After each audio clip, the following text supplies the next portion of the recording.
ಇತ್ತೀಚೆಗೆ fashion trend ಅಂತ ನಮ್ಮ ಸಂಸ್ಕೃತಿನ ಬಹಳಷ್ಟು ಜನ ಮರ್ತೋಗ್ತಾ ಇದ್ದಾರೆ. ಆದರೆ ಈ ಹುಡುಗ ನೋಡಿ, ಈ ಹುಡುಗ ಹೆಸರು ಬಂದು ಕುನಾಲ್ ಅಂತ, ನಮ್ಮ ನೇಬರ್. ಸೊ ಈ ಹುಡುಗ ಅವ್ರ ಸ್ಕೂಲಲ್ಲಿ ಪ್ರತಿನಿತ್ಯ ಇದೇ ರೀತಿ ತಿಲಕವನ್ನು ಇಟ್ಕೋಬೇಕಂತೆ. ಅವನು ಈಗ ಹಾಸ್ಟೆಲ್ ಇಂದ ಬಂದಿದ್ದಾನೆ. ಎಲ್ಲಾ ಮಕ್ಳಿಗೂನು ಅವನು ಇಲ್ಲಿ ಬಂದು ಅವ್ರ ಸ್ಕೂಲಲ್ಲಿ ಏನೆಲ್ಲ ಹೇಳ್ಕೊಟ್ಟಿದ್ದಾರೆ ಎಲ್ಲದನ್ನು ಸಹ ಹೇಳ್ತಾ ಇದ್ರೆ ನನಗೆ ತುಂಬಾನೇ ಖುಷಿ ಆಯ್ತು. ಯಾಕಂದ್ರೆ ಈಗಿನ ಕಾಲದಲ್ಲಿ ಆಲ್ಮೋಸ್ಟ್ ಸ್ಕೂಲ್ಸ್ ಅಲ್ಲಿ ಈ ರೀತಿ ಎಲ್ಲ ಏನು ಹೇಳ್ಕೊಡೋದಿಲ್ಲ.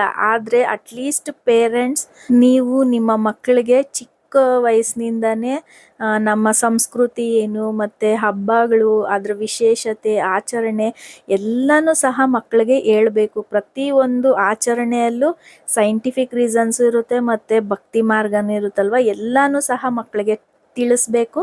ಮತ್ತೆ ಅವರು ಸಹ ಅವರು ಲೈಫ್ ಸ್ಟೈಲಲ್ಲಿ ಅಳವಡಿಸ್ಕೊಳೋ ರೀತಿ ಮಾಡಬೇಕು. ಸೊ ಮಾಡ್ತೀರಾ ಅಲ್ವಾ? ವಿಡಿಯೋ ಇಷ್ಟ ಆದರೆ ಖಂಡಿತವಾಗ್ಲೂ ಸಬ್ಸ್ಕ್ರೈಬ್ ಮಾಡ್ಕೊಳ್ಳಿ.